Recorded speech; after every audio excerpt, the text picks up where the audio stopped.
Hello friends, मैं नीलम आपका Gurukul techno classes में स्वागत करती हूँ। तो फ्रेंड्स, आज है 12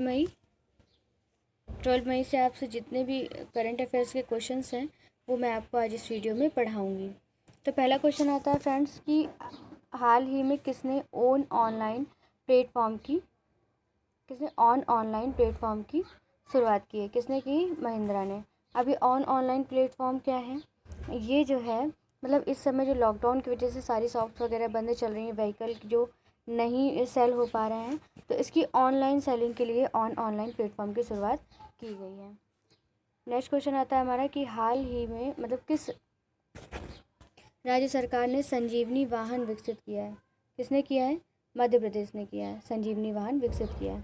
अब ये संजीवनी वाहन क्या है कि मतलब इसमें जो डॉक्टर हैं, इसके जो वाहन इसके अंदर रहेंगे और वहाँ से जो कोविड-19 के मरीज़ होंगे उनकी चेकिंग किया जाएगा। इससे क्या होगा कि जो इन्फेक्शन होने का जो खतरा होता है वो कम हो जाएगा। नेक्स्ट क्वेश्चन आता है कि अमेरिका के बाद किस देश ने कोरोना के इलाज के लिए रेमडेसिवियर दवा को मंजूरी दी है। किसने दी है? जापान ने।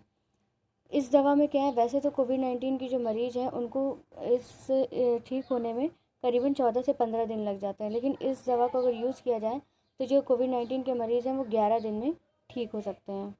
नेक्स्ट क्वेश्चन आता है कि नेशनल टेक्नोलॉजी डे कब मनाया गया? तो ये मनाया गया है 11 मई को।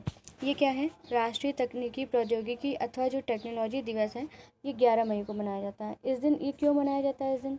इसी दिन राजस्थान में भारतीय नौसेना की पोखरण टेस्ट रेंज ने एक शक्ति फर्स्ट मिसाइल परमाणु मिसाइल का सफल परीक्षण किया था। इसी दिन किया गया था, इसलिए नेशनल टेक्नोलॉजी डे मनाया जाता है। नेक्स्ट क्वेश्चन आता है हमारा कि शंकर वासुदेवन का निधन हुआ। ये कौन थे? ये एक फेमस इतिहासकार थे, प्रतिष्ठित इतिहासकार थे। अभी क्या है कि प्रतिष्ठित इतिहासकार जो हरिशंकर वासुदेवन का जो निधन हुआ है, ये कोविड-19 के कारण हुआ है। इनको भारतीय स्तर पर रूसी एवं यूरोपीय इतिहास और भारत रूस संबंधों पर किए गए काम के लिए जाना जाता है। किस लिए? भारत रूस पर किए गए संबंधों के लिए जाना जाता है। नेक्स्ट क्वेश्चन आता है कि हाल ही में किस देश ने कोरोना वायरस एंटीजन को मंजूरी दी है? तो किसने दी है? नेक्स्ट क्वेश्चन आता है हमारा कि भारत ने 5 द्वीपों की सहायता के लिए कौन से मिशन का शुभारंभ किया है? तो मिशन सागर का शुभारंभ किया है। अब ये क्या है कि भारत सरकार ने कोरोना वायरस महामारी के बीच जो पूर्वी हिंद महासागर क्षेत्रों के जो देश हैं उनकी सहायता के लिए इन्होंने ये मिशन प्रारंभ किया है। इस मिशन क्या है कि 10 मई 2020 को मिशन सागर का शुभारंभ किया गया है और इस मिशन के लिए क्या है कि भारतीय नौसेना के जहाज केसरी को तैनात किया गया है। अब ये कौन कौन से देश हैं? ये हैं हमारे मालदीव, मॉरिशस,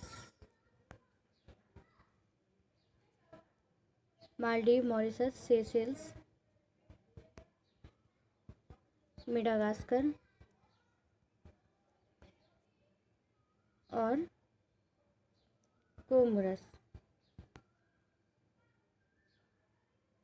इन देशों की सहायता के लिए, जो 5 द्वीपों की सहायता के लिए ये भारत ने मिशन सागर स्टार्ट किया है। इसमें क्या होगा कि ज़रूरी जो कोविड-19 से रिलेटेड दवाइयाँ हैं, खाद्य सामग्री है, वो इसमें इनको दिया जाएगा। नेक्स्ट क्वेश्चन आता है कि हाल ही में किस राज्य ने आयुष विभाग द्वारा तैयार आयुष कवच ऐप को लॉन्च किया है? किसने किया है? यूपी ने किया है। अब आयुष क्या है? AYUSH। इसका फुल फॉर्म क्या है? ए का मतलब Ayurveda, A Ayurveda, Y yoga and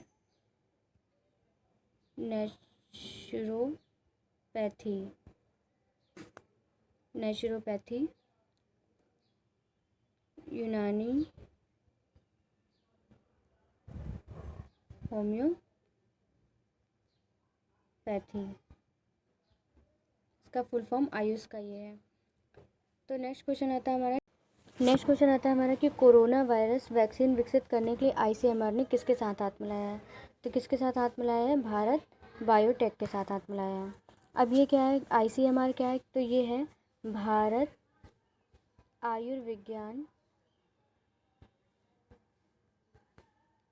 आयुर्विज्ञान अनुसंधान, क्या है ये? भारत आयुर्विज्ञान अनुसंधान परिषद है। इस वैक्सीन को जो है वो पुणे स्थित ICVR के नेशनल इंस्टीट्यूट ऑफ वायरोलॉजी यानी कि NIV में जो है विकसित किया जाएगा। इसमें जो आइसोलेटेड के लिए जो कोविड-19 के मरीज इसमें अलग हैं जो, तो इनके वायरस के स्ट्रेन को उपयोग करके विकसित किया जाएगा। अब बात आती है ICMR की। इसका मुख्यालय है नई दिल्ली में। नेक्स्ट क्वेश्चन आता है कि सन 2020 के फ्रीडम ऑफ स्पीच अवार्ड से किसे सम्मानित किया गया है? तो सिद्धार्थ वरदराजन को सम्मानित किया गया है। तो नेक्स्ट क्वेश्चन आता है कि वर्तमान की यूनिसेफ की रिपोर्ट के अनुसार दुनिया में सबसे ज़्यादा किस देश में लोग आंतरिक रूप से विस्थापित हुए हैं? तो किस में हुए? भारत में। पहले नंबर पे तो आता है हमारा देश भारत इस रिपोर्ट के अनुसार।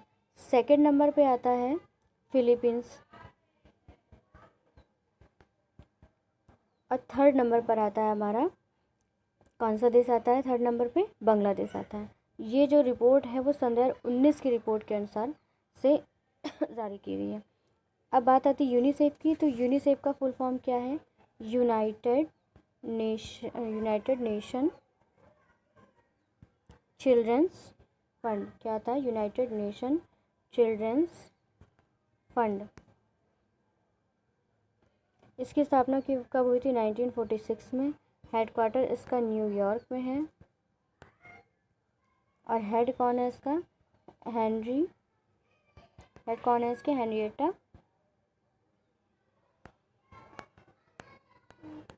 एशफोर्ड। नेक्स्ट क्वेश्चन आता है हमारा कि सैमसंग पे डेबिट कार्ड लॉन्च करने के लिए किसके साथ समझौता किया है? तो सोफ़ी के साथ किया है। अब ये सोफ़ी क्या है? सोफ़ी है एक पर्सनल फाइनेंस कंपनी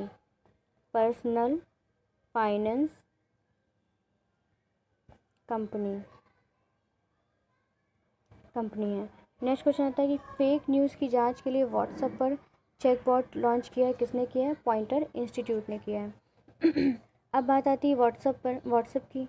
तो व्हाट्सएप की शुरुआत कब हुई थी? इसकी शुरुआत हुई थी 2009 में। इसका हेडक्वार्टर कहाँ है? कैलिफोर्निया में। इसका हेडक्वार्टर कहाँ है? कैलिफोर्निया में है। और इसकी शुरुआत किसने की थी? ब्रायन एक्टन ने और जन कॉम ने। इससे पहले ये जो दोनों लोग हैं ये याहू में प्रोग्रामर के रूप में कार्यरत थे। इन्होंने 2007 में यहाँ से जॉब छोड़ी थी, 2009 में व्हाट्सएप लॉन्च किया था। नेक्स्ट क्वेश्चन आता है कि हाल ही में किस राज्य सरकार ने लॉकडाउन प्रतिक्रिया पर सलाह के लिए उच्च स्तरीय समिति का गठन किया है? तो तमिलनाडु ने किया है। अब बात आती है तमिलनाडु की। तो तमिलनाडु की राजधानी क्या है? चेन्नई है। CM इसके एड्डाकेडी पलानी स्वामी है। गवर्नर कौन है? बनवारी लाल पुरोहित है। अब बात आती है कि इसकी जो बैठक है ये किसने की है? तो इसकी जो बैठक RBI के जो पूर्व गवर्नर हैं श्री रंगराजन, इनकी अध्यक्षता में उच्च स्तरीय बैठक हुई है। नेक्स्ट क्वेश्चन आता है कि किसकी रिपोर्ट के अनुसार भारत में ग्रामीण क्षेत्रों में इंटरनेट के उपयोगकर्ता अधिक हैं? IEMAI की रिपोर्ट के अनुसार ग्रामीण क्षेत्रों में इंटरनेट के उपयोगकर्ता अभी बहुत ज़्यादा बढ़ गए हैं। ग्रामीण में कितने? 227 मिलियन यूज़र हैं और सिटी में कितने हैं? सिटी में 205 मिलियन ग्रामीण यूज़र हैं। तो फ्रेंड्स, जितने भी करंट अफेयर्स के क्वेश्चन थे मैंने आपको इस वीडियो में पढ़ाए हैं। तो अगर आपको ये वीडियो अच्छा लगता है तो इस वीडियो को लाइक करें, शेयर करें, चैनल को सब्सक्राइब करें और most important, stay home, stay safe. Thank you.